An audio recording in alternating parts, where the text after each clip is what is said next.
Good evening, wrestling fans. It is Thursday night. It is January 14th, and we are here in London, Ontario. My name is Shawn, coming to you for episode number 137 of the Scumbags Wrestling Podcast.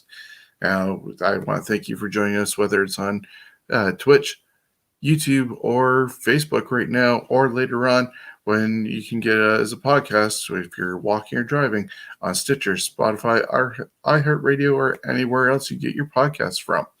Now, tonight, there doesn't seem to be a very big week in wrestling news to go through, so I definitely welcome your opinions in the chat, so bring it up, and we're going to go and invite in Steven O'Neill, our co-host from Toronto. How are you, Steven? Good. I'm still in my spring jacket. I've only had my winter jacket on once, and that was yesterday. It is very warm here in Toronto. Yeah, and I don't know what to make of the announcements with being in lockdown, but no consequences type deal. So nothing changed. We're just still not able to do stuff. Yeah, just sit at home. But if you don't, it's okay. You just, it's more of a suggestion. It's like lockdown light, as I'm calling it here. Yeah, and when they were talking about it, they're just like, what can we do? What can't we do? Can I do this? Can I do that? And the only political answer that was given to us was just stay home and use your judgment. It's like, I think people using their own judgment got us into this mess. But it is what it is. Yeah, judgment people shouldn't be using it because they're not that smart. No, but it is Thursday night, and we know what that means. It is news time. So I know you have some results from last night's shows to talk about. We're going to get into some news first and then talk about that and run down the card for this Saturday's Impact Wrestling Hard to Kill, because Kenny Omega and the Good Brothers, who did stuff last night on AEW, are going to be on that pay-per-view. And then we'll look at the 4 matches at the Royal Rumble and check out of here. So let's start. One of the biggest news articles that came out was on Monday, just hours before Monday Night Raw started, and Drew McIntyre got COVID. So he was supposed to go against Randy Orton in the main event. He also addressed Bill Goldberg's challenge to him. He at least did one of those two, and WWE finally did somewhat of PSA about wearing masks and not getting COVID, using Drew as their poster child for the first time ever, considering AJ Styles and Renee Young got in trouble for admitting that they had COVID. But now Drew McIntyre's right out there on Monday Night Raw going, I got it, and I'll take on Goldberg. So your thoughts on all that with Drew? Doesn't surprise me. I was reading or listening to Dave Meltzer. He says that there's a COVID outbreak at WWE, AEW, and Impact because of commingling holiday parties. And I'm like, shocking. Yeah, so it'll be interesting to see, because with AEW being taped last week, they were able to use everyone that was already there last Wednesday. So it'll be more interesting to see this coming Wednesday on who's available and who's not. I don't know if NXT was pre-taped last week for this week. Was it live this week? Yeah, I think they're still doing live every week.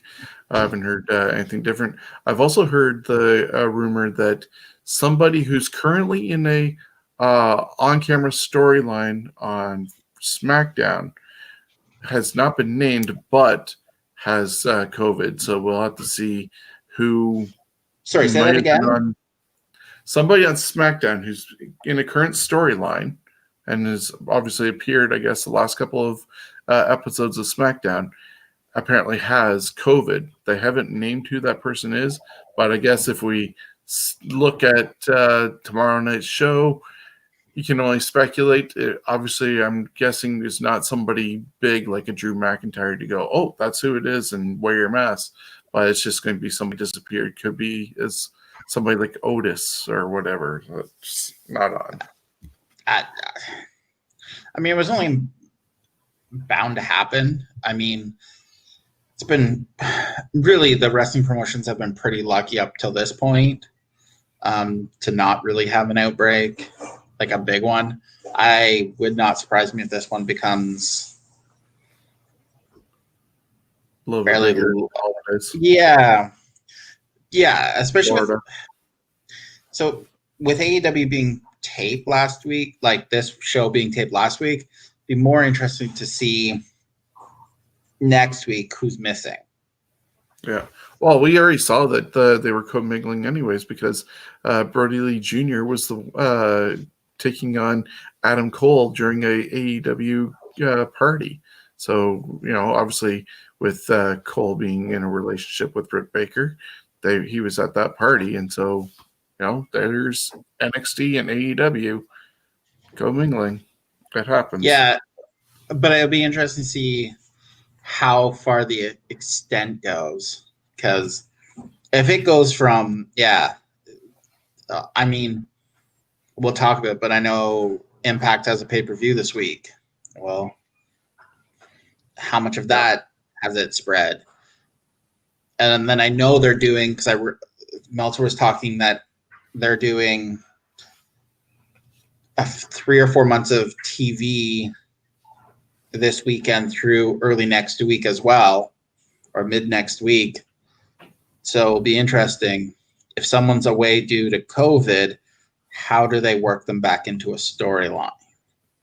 Yeah, I had also heard that they were going to possibly go down to Miami for a month as well and do 5 episodes, including the pay-per-view. Yeah, because AEW's supposedly moving to Miami for a month starting February. But I'm talking, Impact, because they tape. Okay, yeah. They're taping. They've got their pay-per-view Saturday. Then they're taping 3 or 4 months of TV the next few days after that. Well, if someone's away due to COVID, how do you work them, and how do you work them into what you've taped to make it them to be in a story if you needed them to? So be interesting. Yeah. Keeping with the idea of Drew McIntyre, as I said, he accepted Goldberg's challenge for the Royal Rumble, so that's going to happen on 31st as long as Drew gets cleared. But if Goldberg for some reason ends up winning the championship, he's going to get his first WWE championship because of the way they name different belts. But he will also be the oldest person to hold the title at 54 years and some odd days. And that will beat out Vince McMahon, who currently holds the record, I think is 52 years when he held the title, thanks to Steve Austin helping him. So a 54-year-old Bill Goldberg could be WWE champion. Why? I honestly don't see it. I hope not. I don't necessarily have a problem with the matchup itself, but I don't see Goldberg winning. There's just, it just wouldn't make sense unless you're doing something, unless Goldberg, the only way, and I'll tell you how this would make sense to me.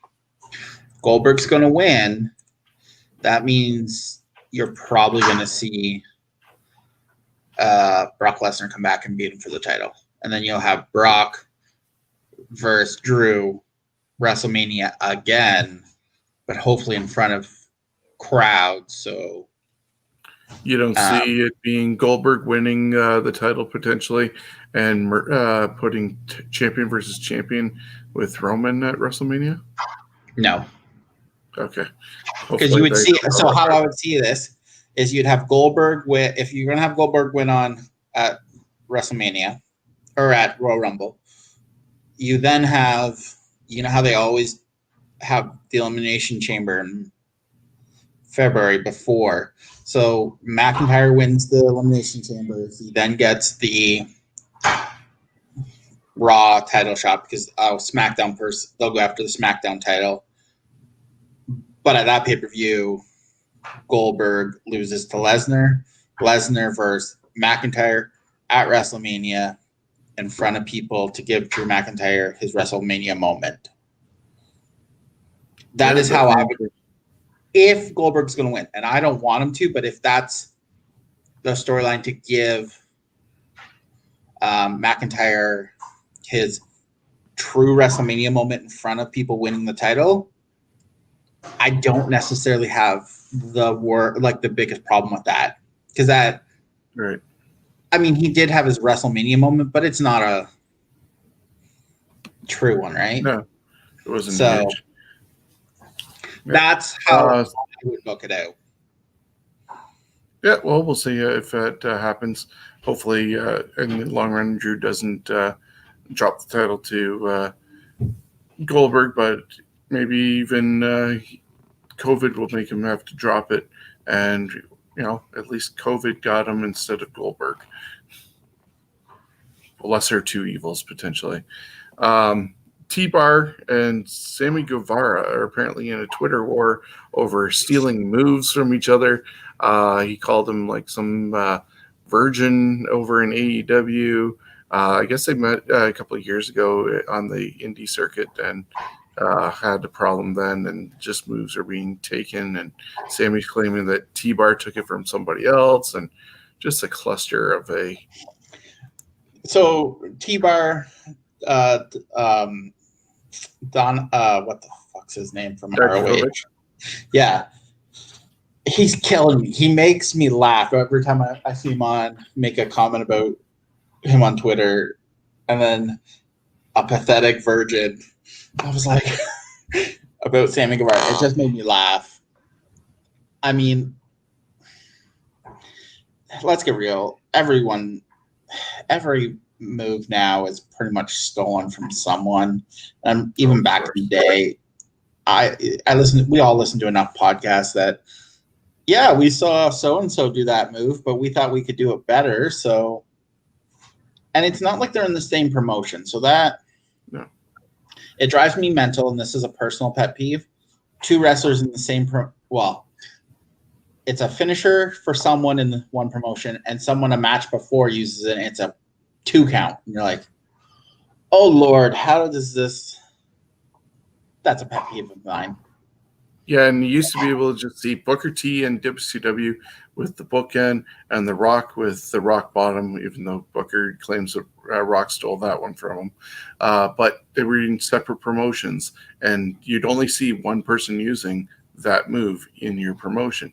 Only one person used a DDT when Jake Roberts was there, and that was Jake. Only one person used an elbow drop when Savage was there, and that was Savage. Like, nobody else was using the moves. Now that there's so many people all in one organization, and as much as people complained about the 5 moves of doom that people had, at least you knew those 5 moves belonged to somebody, as opposed to now I can just have 27,000 moves and do them all. There's a few, like if you look at Matt Riddle, he's got some very specific, AJ Styles, Randy Orton. There's a few, Bray Wyatt. There's a few that are very specific, but what drives me mental is the super kicks. In a match, there's 75 super kicks. Shawn Michaels used to be able to put the people away with one. Yeah. There's just too much of the same move, and then a match later, it's the finisher, and you're like, is it though? Yeah. Why did he kick out 8 times, but he took it in 1 and he's dead? I don't know. It's crazy. Ricochet could be on his way out. He apparently did not sign a new contract. He signed a 3-year deal, I think, in 2018, early 2019. And unfortunately, with the way the economics of WWE is right now and not being on the road, they're going to be offered lower contracts to stay. And it's understandable because they're only working once or twice a week, depending on if they're on a pay-per-view. But it's funny because hoarding mode. Matt Riddle was just offered 400, supposedly a 3-year deal extension, which supposedly signed, worth $400,000 a year, plus $50,000 for every match in Saudi Arabia. So you have two of those, $500,000, $500,000 contract. I would guess Ricochet would get the same offer. I mean, the only thing I can think of, from what I read, his contract would be up in and around the 18th-ish of this month of January. Where's he going to go if he doesn't resign? The Independence isn't what it was before COVID. AEW, I guess, but where do you slot him in? And I guess he could end up in Impact, but if they're taping, say, this weekend for the next 3-4 months, you don't really have time to slot him in there. So are you going to pay him to sit at home for 2 or 3? So I would guess if it's not WWE, it would be AEW, but where would you put him in AEW? I don't see. I don't know. You still have your mid card that's sort of building with your MJF, Sammy Guevara, Jungle Boy, Darby Allin type characters, but that can get crowded up pretty quickly too because Ricky Starks is also there.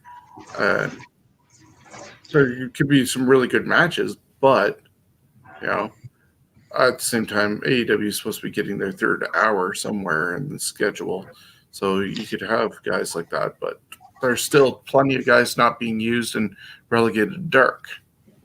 Well, and from what I understand, the 1 hour show that AEW supposedly is going to have is going to be more, I think they called it elevation. So more of the guys from dark will go to that show and actually be able to showcase the guys they're not putting on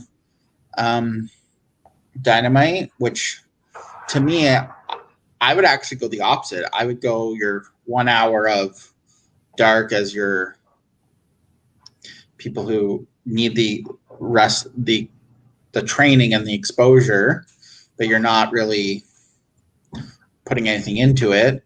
Have the second hour of dark be the guys you want. Plus, if you're going to have another hour of television on a network, would you really want it to be nobody's? Yeah, it's not going to impress people to tune in and watch. So yeah, we'll have to wait and see what happens. Maybe Ricochet will stay, but at the same time, if he stays, what else is he doing? He's been jobbed out so much by the Hurt Business and now Retribution. He could go back to build NXT. Back up or go back. Okay, well, Shawn froze, so I'm not really sure where he was going. We're just going to keep moving on. We're going to go to results from last night's shows. AEW, NXT, and MLW Fusion.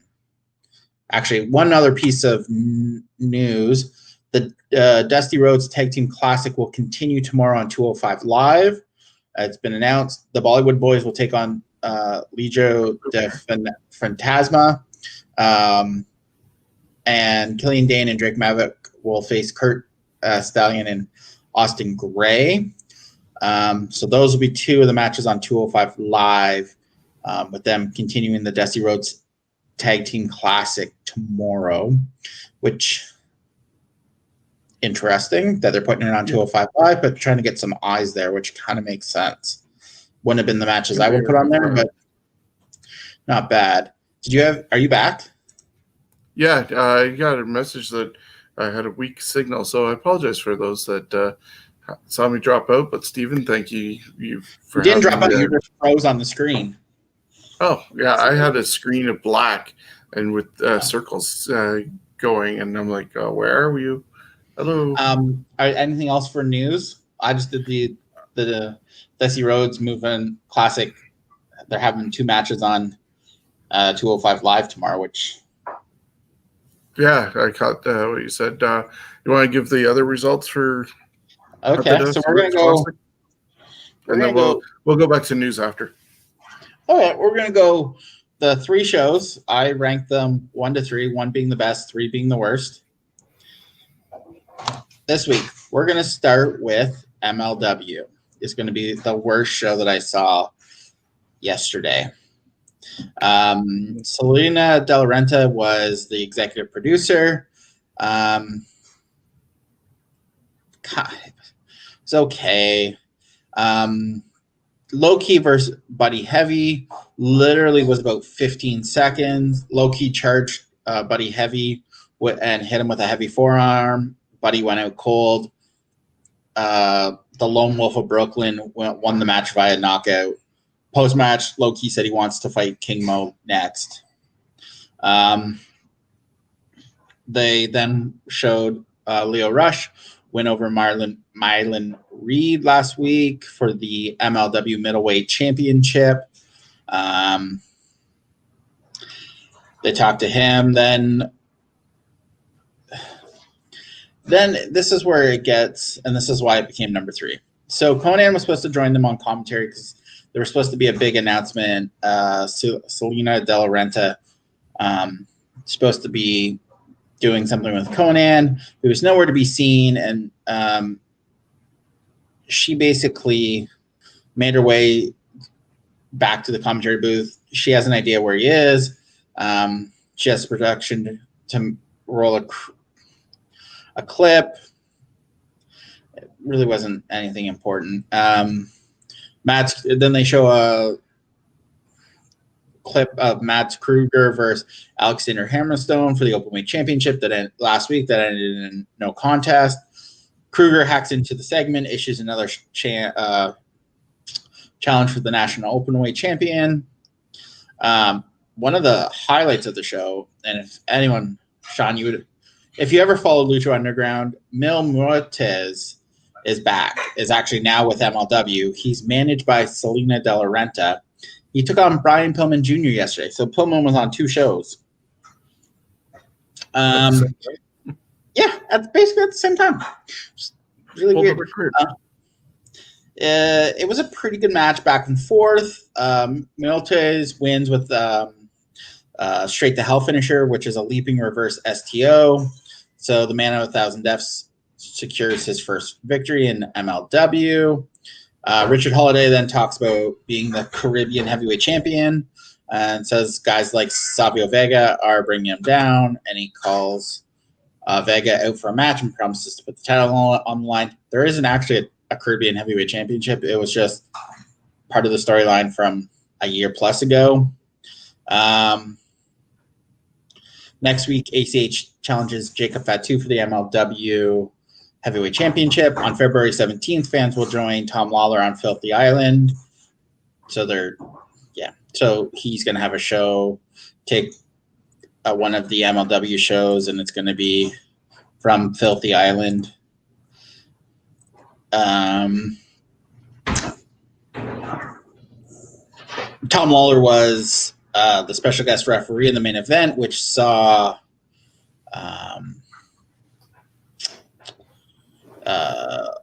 Ross and Marshall Von Erich, the champions, versus Los Parks with Serena De La Renta.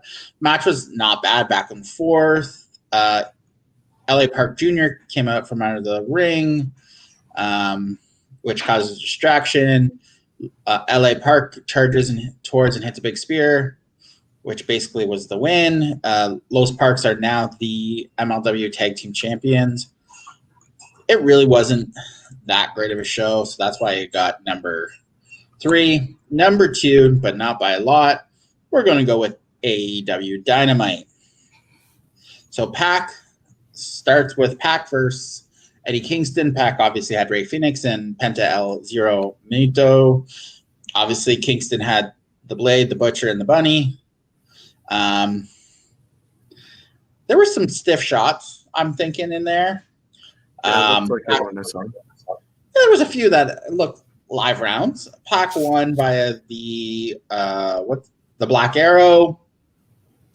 Then after the match, after the bell rings, he put Eddie Kingston in the Brutalizer. And then for some reason, Lance Archer and with Jake Roberts ran out. And then Archer told Pac he needs to get on the same page as him. And then they just left. And it was very odd. And Jake Roberts wearing what he wore, I was just, what are you wearing? Just horrible. Now, this is probably one of the worst matches I've ever seen. Miro with Kip Sabian and Penelope Ford versus Chuck Taylor and Pockets. This match seemed to last about 15 seconds. The stipulation was if Taylor lost the match, he'll be Miro's butler. But last week they called him the young boy, but I'm guessing they couldn't use that. Seemed to take out no time. Miro won with, I don't even know what he's calling it in AEW. Game over, I think it is. Yeah. It wasn't an entertaining match. Very predictable that was going to happen. Yeah, it wasn't even like I was surprised. Backstage, Dasha talked. And Dasha is really good. She's probably one of the best backstage interviewers in any company. I'm just putting it out there. Dasha was with Private Party and Matt Hardy after they signed. Everything seemed good, and then Quinn freaked out about Matt Hardy taking 30%. And Hardy then said, should have told them that they should have read the fine print. Quinn called Hardy money grabbing carny. And then Hardy said basically when they first got there, nobody cared, but he did. Matt Hardy tells him ultimately when he says jump, they will say how high. It was a very awkward interview. It's almost as though they're doing Matt Hardy as Vince McMahon. Well, that's what I started to think. And then I'm thinking, this isn't what is entertaining, but okay. The Inner Circle then came out for their New Year's resolution. This was dumb. It was the dumbest thing I've seen in a while. Jake Hager, Chris Jericho basically says it's going to be a huge year for the group. Jake Hager says championships are the big goal this year. MJF says he wants to strengthen their bonds with other members. Also, fat people got to go. Ortiz wants to improve a family recipe. And then Jericho says that by the end of the year, him and MJF will win the AEW Tag Team Champion. Santana then says, you picked up Santana and Ortiz to be the tag team of this group. And then Sammy Guevara jumps in, calls Jericho a tag team slut, which this is where I had to pause it for a minute because I was like, what is going on? I didn't get it either. And then basically it kind of went on, and then Sammy Guevara and MJF looked like they were going to started getting each other's face. Hager tells Guevara that MJF is cool, that calms him down. Jericho says Hager and Wardlow did last week, it should blow off some steam. So the winner of next week's match becomes the official tag team of the Inner Circle. I know it seems like a lot, and it hurt my head. It took me a while to watch this. So next week we have MJF and Jericho versus Santana and Ortiz versus Sammy Guevara and Hager. Or Sammy Hager. Yes. And then MJF said they're still the Inner Circle and we're better than you, and you know it. This segment that seemed to take about 5 minutes took me about 35 minutes to watch because it was painful. Yeah, I thankfully had mine on mute for a bit because I was recording with Jonesy for the Week in History, but I was watching it on TV and going, oh my God, it was captioned. Yeah. Then this is when AEW is at its worst. Is when they try to do clever things and they don't know how to do them. Then Alex Marvez, who's the worst backstage announcer, talks with Dark Order and wonders what's next after losing their leader, Brody Lee, which I thought was a little creepy how he said it. Evil Uno says they have to be better people and do everything in Lee's name. And next week, Adam Page should join the Dark Order. The group pulls Page in, who was having a drink standing there, which was weird. And then basically next week after them, there's a six-man match. Page is going to tell him if he's going to join the group, and then he continues to drink.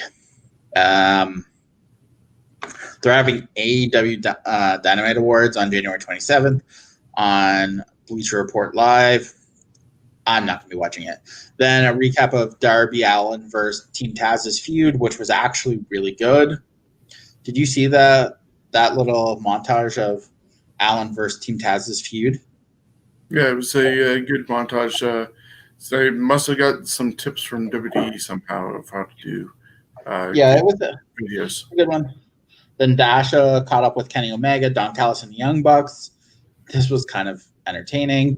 Callis says it's fantastic to have the band back together. Omega asks if they want to do their elite entrance. Callis says the Young Bucks should get their own entrance. We all knew where this was going, and they should head out on their own. And Omega goes along with that and heads out for his entrance. So this is the match. Kenny Omega and the Impact World Tag Team Champions, the Good Brothers, versus the Varsity Blondes and Danny Limelight. So after Omega's entrance, Callis gets on the mic and announces that the tag team partners are the Good Brothers instead of the Young Bucks, which kind of makes sense if you read that. I think it was Balding Buck hurt his leg last week after the 630 from Jack Evans. One of them hurt their leg, couldn't really put any pressure on it, and if they taped the next night, kind of makes sense. I'm sure this was a last minute. Well, I don't know because the Good Brothers were already there from the night before, and this definitely gives them more spotlight with the fact that they're going to go Saturday night as a team. So even if the Young Bucks were not injured, I could have seen this happening. Dasher was backstage with the Young Bucks and AEW president Tony Khan as they watched monitor.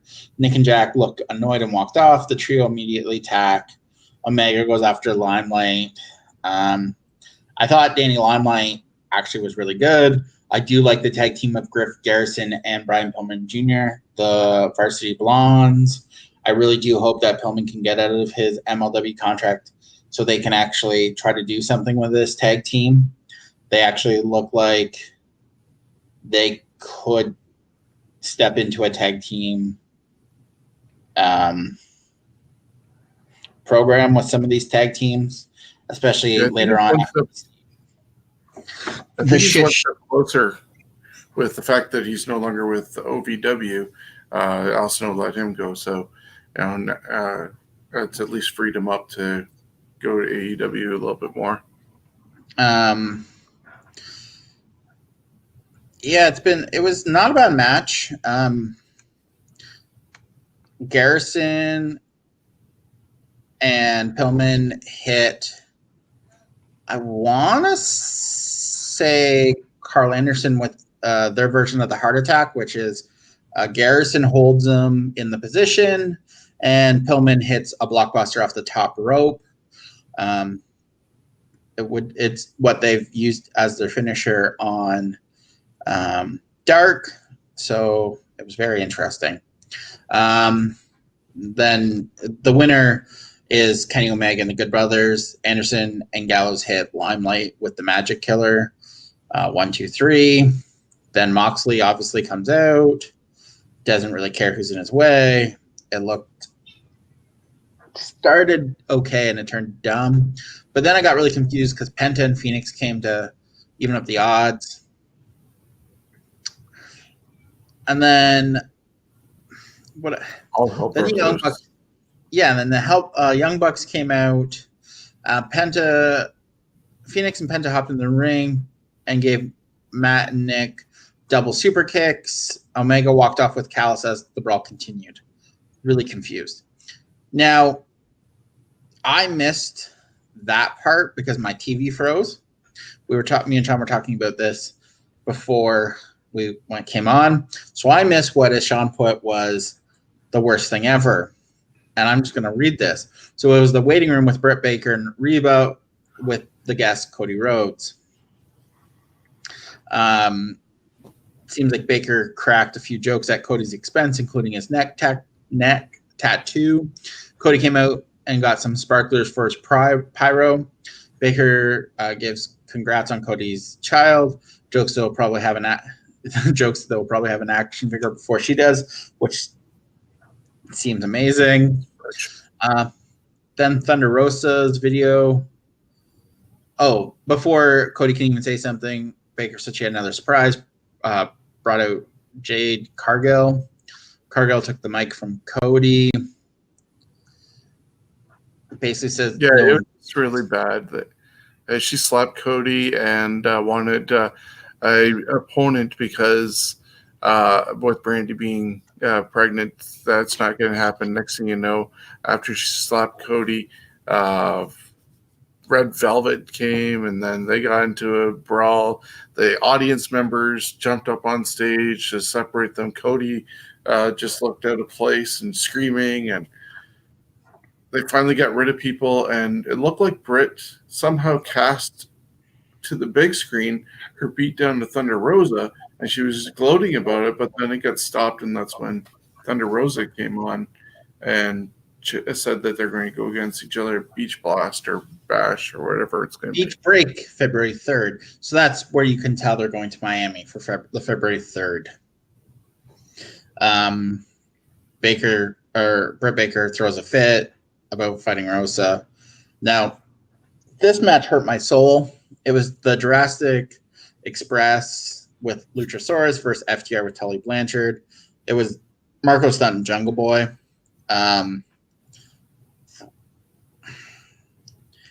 Was not good. And unfortunately, Dax and Cash have to sell for Marco Stunt. Yes. FTR win with the big rig. As they changed that name in honor to Brody, it was the Good Night Express. This was not a good women's match. Serena Deeb versus Ty Conti with Anna Jay. Ty Conti is green. Serena Deeb can make anyone usually look good.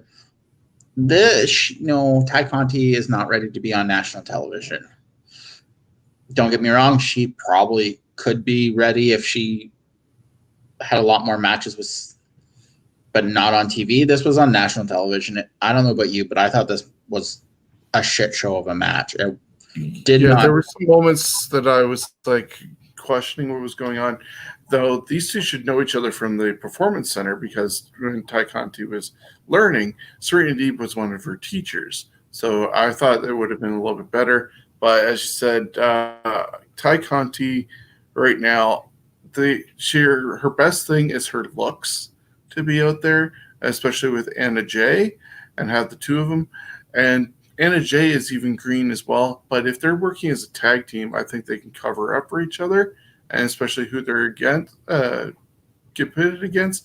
But for Ty Conti to have a singles match, that's pushing it, especially that long. Yeah, and I mean, Serena Deeb usually can cover up for her opponent, but no. Deeb hit the Detox finisher and won, which is a unique finisher, and I will give her that. Detox. Oh yeah, Detox. Sorry, because you gotta have some fun on somebody's last name. Yeah.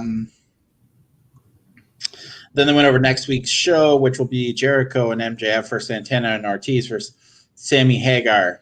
Yes, I know. That's what they were calling him. It was hurt my soul. Winners, the official tag team of the Inner Circle. No one cares. Hangman Page, Colt Cabana, and John Silver and Alex Reynolds versus Hybrid 2 and Chaos Project. Page to give his answer about joining the group after the match. Top Flight and Matt Sydal versus Matt Hardy and Private Party. Miro to give an update on his new butler, Chuck Taylor. Nyla Rose with Vicky Guerrero versus Leela Hirsch. And John Moxley is in action. So up to this point, the show would have been an F-. It was horrible. Now, Darby Allin versus Brian Cage with Ricky Starks and Hook for the AEW TNT Championship.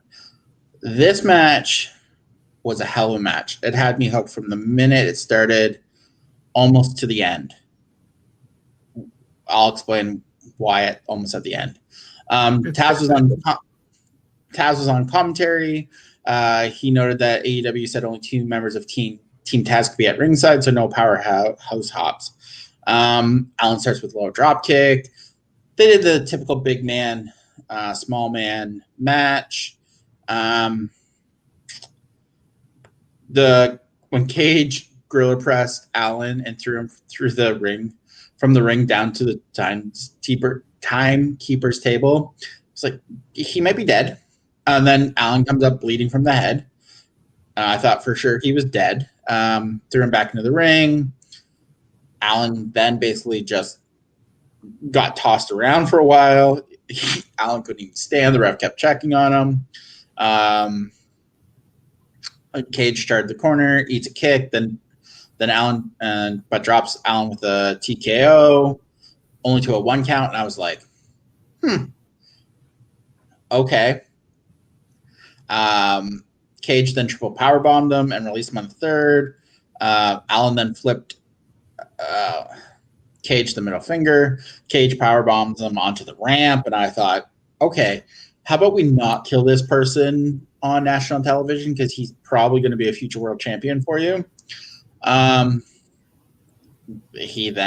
Cage drags Allin all over and hits a deadlift suplex from the second rope. Cage goes for the cover, and it's a 1 count again. Starks then is having a nervous breakdown. Cage walks over to the steps, drags him. You kind of saw this was going to happen. Cage on the apron with Allin. Allin gets in the ring, drop kicks, bites Cage's hand, and then Cage flops and hits the steps. Then Darby Allin hit a coffin drop from the second rope, and I'm pretty sure I heard the air rush out of Brian Cage, because even though it's 100-pound different, that's still a good drop. Allin gets back in the ring. Cage almost gets counted out. Then there were some stiff slaps to Brian Cage. Springboard caught midair. Allin bites Cage's face. Allin with an over-the-top stunner ties him up. The feet with the belt, which I thought that was unnecessary in this match. Could have got something else out of that. Because it wasn't the finish. If that was somehow tied into the finish, I could have bought it, but it wasn't. It was just a spot. Cage shoves Allin away to get the belt off. Then he hit a code red, which I thought was impressive that match or that move happened. Shotgun drop kick to Brian Cage. It was a 2 count. This is where it gets stupid. Hook gets up on the apron to distract the referee as Allin is up on the second rope. Start crotches Allin. The lights go out. Sting shows up and smacks Cage with a bat. Cage that goes to the second rope on Allin's shoulders, hits a crucifix bomb. 1, 2, 3. Sting gets in the ring and stares at Allin. The Team Taz leaves. The snow falls. This was not the finish of the match it should have been. It did not do anything for Brian Cage. Didn't do anything for Darby Allin.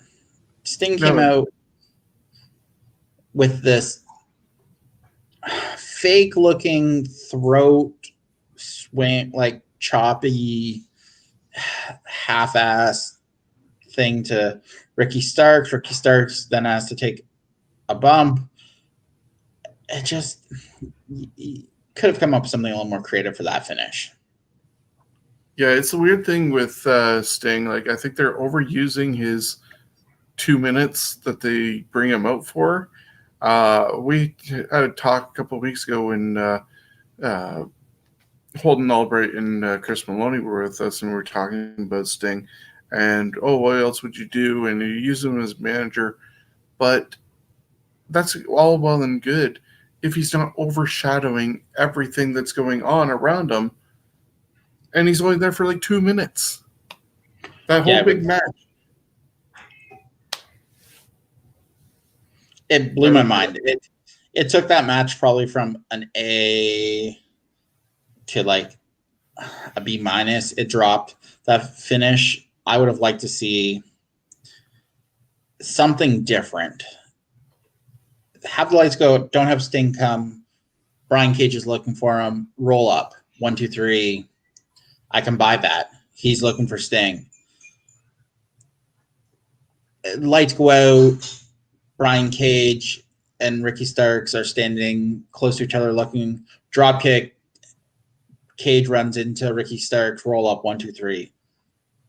You could have done and not had Sting come out. I know you're paying Sting probably 6 figures, but this isn't helping because you can already see it's going to be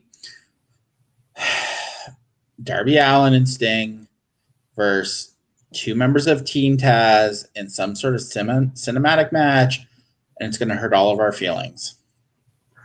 So let's go to what I thought was the best 2 hours of wrestling last night. It started basically with a hype of the 2021 NXT Men's Dusty Rhodes Tag Team Championship or Tag Team Classic match. Starts with Shotzi Blackheart versus Candice LeRae in a grudge match. The Way, which I don't like the name, but it's not the worst thing I guess I've heard. Candice LeRae came in with Indy Hartwell. It wasn't bad. It was back and forth. Hartwell distracts Shotzi at the end. Candice wins with the spinning neck breaker from the middle turnbuckle for the pin. It was bad. We then saw Finn Balor walking backstage. Black SUV pulls up. Pete Dunne with Oni Lorcan come out. And Danny Burch, sorry. Fans boo.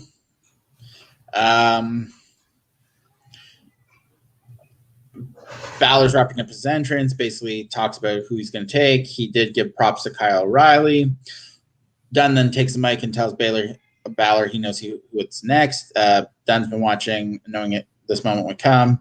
They're on the apron, and basically they beat up Finn Balor.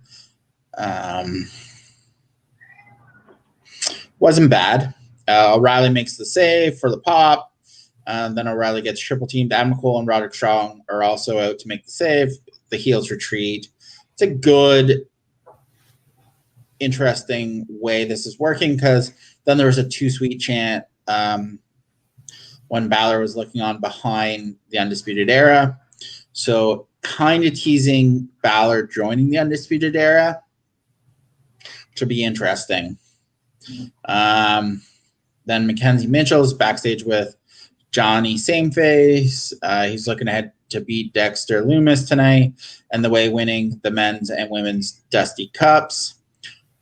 Then Theory walks up with delivery, and the envelope has 2 drawings in it, one from Lumis, one from Theory. One of Theory, one of Gargano. Gargano's upset, as is Theory. They storm off. Then a mystery. The Answers hyped the mystery debut of MSK in the first round of Dusty Classic. The announcers wonder who MSK is. And I was kind of thinking I knew who it was going to be, but I was kind of surprised also. But the 2021 Dusty Rhodes Tag Team Classic starts with the Grizzled Young Veterans versus Everrise, who are Canadian, and they just seem to be jobbers at this point. Basically, everyone came out. William Regal welcomes the two teams to the tournament, officially kicks off the tournament, and here we go.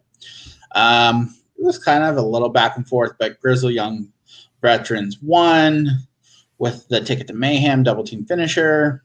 After the match, they go to celebrate with the Dusty Cup, which are the boots. They face the winner of the Way versus Kushida and Leon Ruff. Next, we get a video package of Raquel Gonzalez versus Rhea Ripley from last week. And now Gonzalez made it clear that she's focused on Io Shirai, which I'm kind of excited about because if Raquel Gonzalez wins the women's championship, that maybe means Io Shirai will move up to the main roster. So I'm interested where this could go. Back from the break. Takeover. Sorry? Could happen at TakeOver. Yeah. I would think that it's going to be sooner because I really think Io Shirai could win the Women's Royal Rumble if you're going to do something, unless you're going to have Rhea Ripley win it, which also would make sense, and I wouldn't be sad about either. Shotzi's in the back. Tonight she lost to Candice LeRae, but it isn't the outcome she hoped for, but she wants to win the first ever NXT Women's Dusty Classic, and she knows the ways in it, so she went to war. It's Shotzi Blackheart and Ember Moon are going into the Dusty Women's Classic. Gargano versus Loomis, which wasn't a bad match. Gargano won with what did he end up winning? One final beat, and then he locks in the silence. It was an okay back and forth match. Any thoughts on this match? It wasn't high on my. No, I only saw highlights of it earlier this morning since I don't get NXT until the 1 hour thing tomorrow and then on the network later on. But yeah, decent match between the two, and can't always have Gargano losing. No. Loomis then attacks Theory with the silence again, but Gargano makes a save. He gets dropped at ringside basically by a steel chair. Kushida makes the save. It was kind of there. It was okay. Backstage, Pete Dunne and the NXT Tag Team Champions, Lorcan and Burch. She basically asked what happened earlier. Champs go on about how Undisputed Era needs to keep their nose out of their business. Dunne says O'Reilly just put himself between he and the NXT champion, so it's time for them to take out O'Reilly out, and then they all walk off. Then Ciampa and Theory, which was supposed to happen last week in the Fight Pit 2. Basically, we're all together. Says it's going to happen next week, which I'm kind of looking forward to. It's going to be interesting. And then back again, Undisputed Era is backstage with Mackenzie. They aren't worried about Pete Dunne, Lorcan, or Burch. Says he'll be back at ringside for tonight's Dusty Rhodes Classic to make sure nothing of the way happens. Adam Cole and Roderick Strong look to advance. Now, match 2 of the Dusty Rhodes 2021 Dusty Rhodes Men's was MKS versus Jake Atlas and Swerve Scott. And the new tag team MKS is Wes Lee and Nash Carter. Would have been the names I would have picked, but I'm assuming there was some sort of they couldn't get Desmond Xavier and Zachary Wentz, better known as the Rascals, and 2/3 of the Rascals in Impact, to somehow with their trademark. Not the great names, but MKS is interesting. The Rascals, or MKS, sorry, it's going to take me a little bit to get used to calling them that. It was a good match back and forth. they've won with their double team. Lee hits the running blockbuster on Swerve while Carter's holding him. I forget what they called it in Impact, but it's their finisher. MKS wins. After the match, they go celebrate. They were very emotional by the cup. They're going to face the winners of Kurt Stallion and Austin Gray versus Killian Dane and Drake Maverick. Then we get So I'm interested to see where they go and what actually that name stands for. I'm hoping they'll explain it. We got a promo for the first ever NXT Women's Dusty Road Tag Team Classic. We'll begin next week with Caden Carter and Casey Catanzaro, which is going by Team Ninja versus Tony Storm and Mercedes Martinez, which is a hell of a team. Then we look at Xia Li and Boa's training. Then we get when we come back from the break, we have a vignette from on Karrion Kross and Scarlett. It's like a sinister tarot card. Looks like they have their eyes on Finn Balor, which will be a hell of a match. Xia Li beat the crap out of some enhancement talent. Then we come back from the main event. It was Undisputed Era versus Breezango in the 2021 Dusty Rhodes Classic. So not bad match. Undisputed Era win. O'Reilly got jumped though. It was good. The finish saw Fandango go to the Fandango blocked the Cole's Panama Sunrise with a backdrop. Fandango went to the top rope to go for a big leg drop, but Cole met him midair with the super kick. It was actually pretty cool.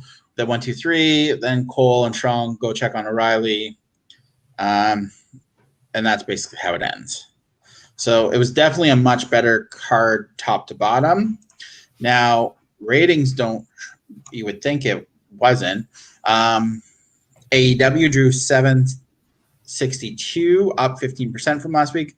WWE NXT drew 551, down 14%. So I was kind of surprised by those numbers, but it's the same group. If you add them together, it's the same 1.3 million people that kind of hover back and forth. Yeah, and the fact is I think a lot of people watched the AEW show because of it being a part 2 of the New Year's Smash, and they were probably hoping for a lot better show than what they end up getting. And NXT really didn't advertise a lot except for the start of the Dusty Classic. So, the first round, sometimes people don't really invest in because who's going to advance in that. So, unfortunately, people saw a worse show, but thanks to WWE Network, they get to see NXT later on. So I think I've always contended that's one of the biggest problems why NXT does not have bigger numbers is because it's not appointment viewing when you can see it another time. If it was only one showing like AEW is, then you'd have a bigger dilemma of which one to watch. Yeah, I mean, I've been open. I only watch AEW because we do this show. If we didn't do this video podcast, there wouldn't be a chance I'd be watching it regularly. I'd probably do what I do with Raw and SmackDown. Read the spoilers, see the results, see if there was anything to watch, find it on YouTube. So yeah. Interesting. Well, we got AEW going to Miami for their beach show and NXT building towards the finals of Dusty Classics and a NXT TakeOver 33, I think it is. It'll be on Valentine's Day, February 14th. I'm excited for MSK.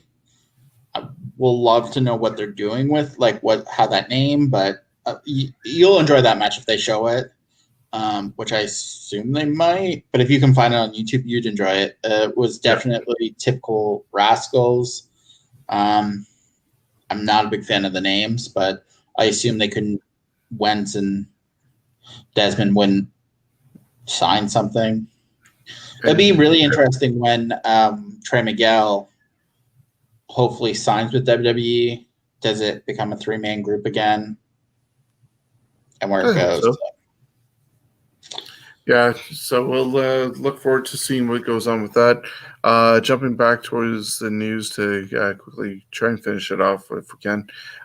This week's Raw was another clusterfuck of last-minute writings. Big surprise there. People left off the show include Nikki Cross, Asuka, The Hurt Business, Ricochet, and Carrillo was there, but they all didn't get used.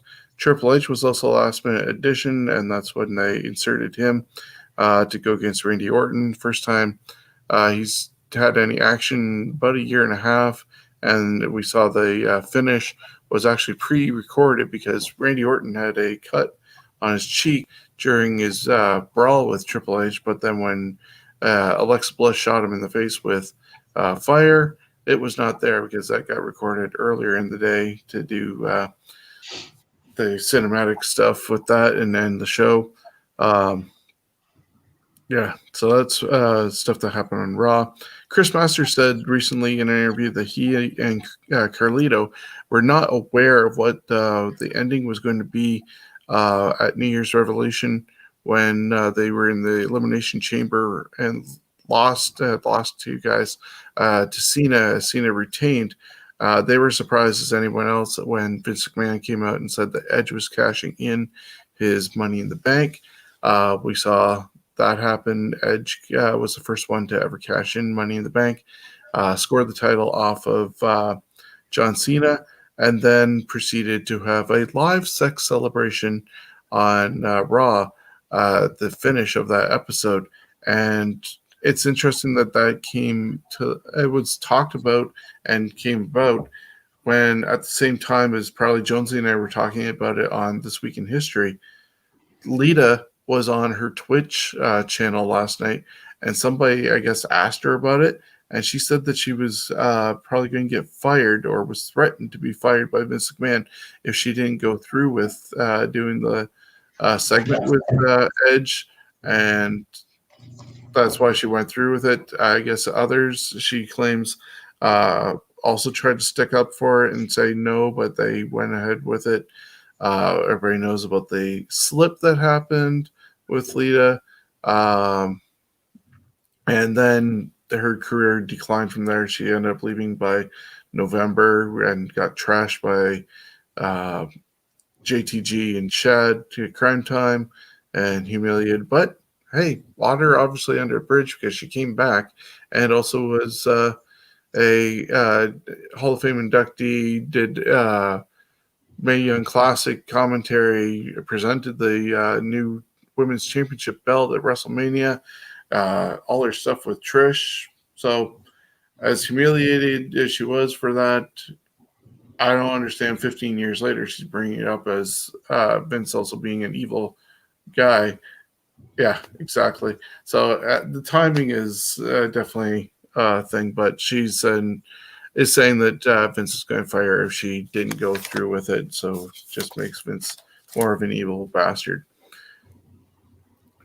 Nikki Bella said on an episode of Pretty Big Deal podcast that she would love to be part of WD Creative for the women, just like Dana Bryan is right now with SmackDown. She's finding him inspirational. God forbid what sort of storylines would come about if can't be any worse than what we've got now. Well, true. And here's my thing. Hold on, Sean. I would much rather see women and men wrestlers, even though the Bellas were not the greatest in ring, try to come up with something better than what we're watching with now.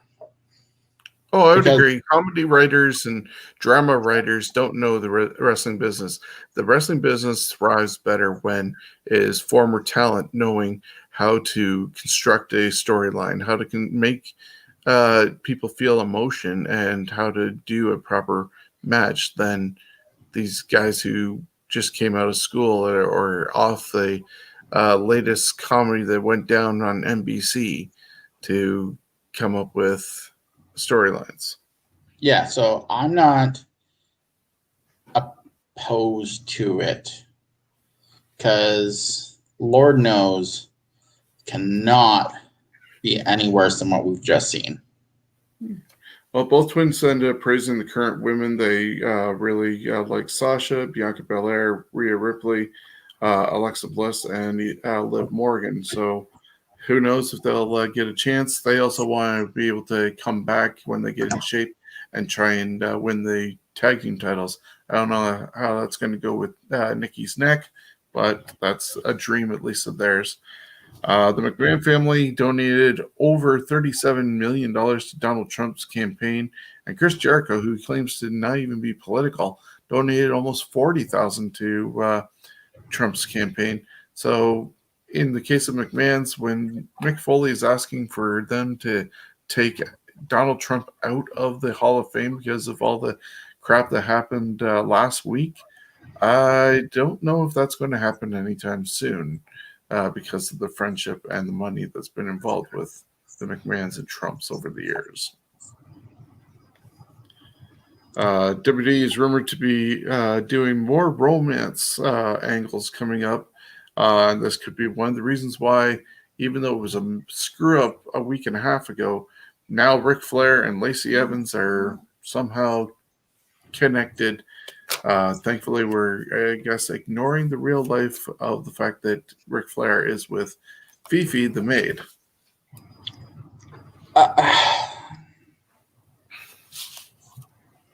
Yeah, horrible storyline. I get it. Father and daughter feuding. Why? Yeah. Yeah, I swear to God, this is where I can see this going because I wanted, and I know it will. Evans and Ric Flair versus Charlotte Flair and Andrade. Oh God. Are you telling me that you can't see WWE doing something that ridiculous? But Flair's not supposed to wrestle. They've held that to him. He's actually lived up to it since Shawn kicked him in the face. Let's not acknowledge what happened over in TNA because that doesn't exist. But are you telling me you can't see that happening? I can see it happen, but I don't want it to happen. I don't want it to happen either, but I just telling you, welcome to what I assume is going to be the reason why I throw my TV. There you go. Dana Bryan wants a full feud actually with, or program at least with Shinsuke Nakamura after their part of their match from the Gauntlet match on last Friday. It was kind of surprising that Shinsuke Nakamura got the shine that he did, only to get beat up by Jey Uso and lose thanks to Roman and Jey throwing Adam Pearce on top. But it almost really baby-faced Shinsuke. Plus, when Dana Bryan lost, they shook hands. So it totally baby-faced Shinsuke Nakamura. I don't know if they're going to follow through with that or not. And what if they do? What happens with Cesaro? Does he somehow switch, or does the team gone? Hornswoggle is going to be getting a cartoon. Just no idea where it's going to be broadcast from. Jericho said on a recent podcast that he apparently had COVID-19 back in September, but he didn't have symptoms. He just tested positive. He quarantined himself for 10 days and was cleared to return to action. We mentioned about the Rascals being Wes Lee and Nash Carter, MSK. WWE announced a special show for their Indian viewers. There's been rumor about NXT India, and instead of that, they're going to get a Superstar Spectacular. They'll be broadcast in India on a couple of their networks. It's going to be commentated in English and Hindi, so expect that to end up on the network as well afterwards. But it's going to be a mix of some of their Indian characters or employees like Jinder Mahal and the Bollywood boys, but it's also going to have people like Rey Mysterio, AJ Styles, Charlotte, and Ric Flair, and many more. Kofi Kingston is away right now with a broken jaw. That's why Woods got decimated by T-Bar this past Monday on Raw. They at least gave T-Bar something to do. The ongoing legal dispute between Jeff Jarrett and Anthem Sports Impact Wrestling has finally been settled. This was over the ownership of GWF Materials.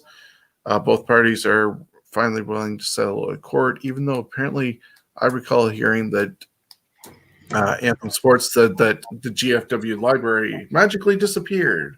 So it's settled. So GF Anthem basically paid Jarrett to go away. Yeah. Not that they have much money, so would they give him a quarter?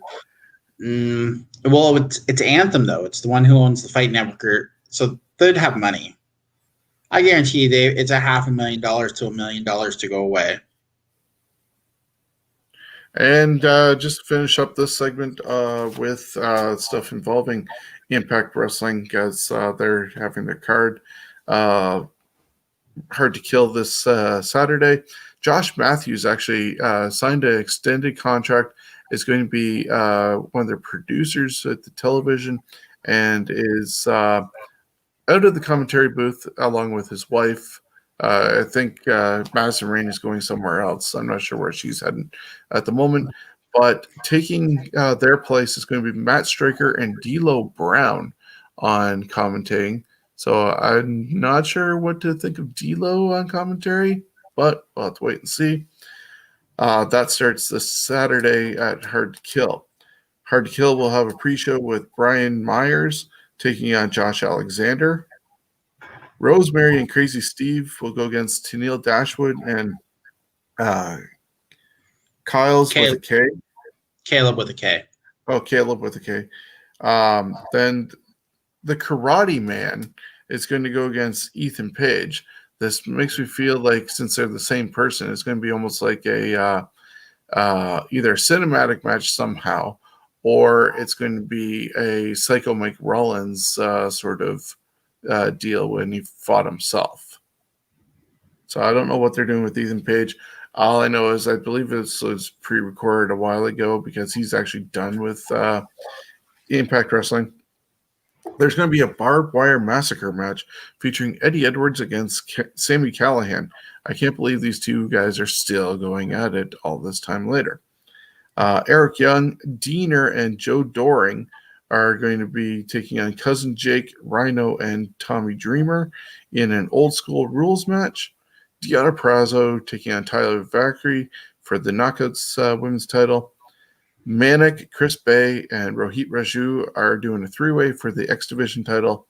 The finals of the revived Impact Knockouts tag team titles will see Havoc and Nevaeh taking on Kiera Hogan and Tasha Steelz. And the main event has Kenny Omega and the Good Brothers facing off against Rich Swann and the Motor City Machine Guns. Do you think the interaction with Kenny Omega showing up is going to boost up buy rates for Impact? Well, you only can go up from one, can't you? True. And it won't be me buying it. Fuck that shit. Well, some people still do, and you never know. That's the odd part is they seem to have better matches than other organizations, AEW, but unfortunately, the stink is on them so bad from their TNA years and everything that nobody tunes in. Plus, you can't find them. But I get it every Tuesday because I have the Fight Network, but Lord help me. They have, honestly, I started to kind of get back into them. Then they had the Murder Mystery, and that was it for me. Yeah, I'm interested in seeing what's going on with the change with Diener. and being with Eric Young. What's going on with that? Totally different look for Diener, and yeah, hometown guy.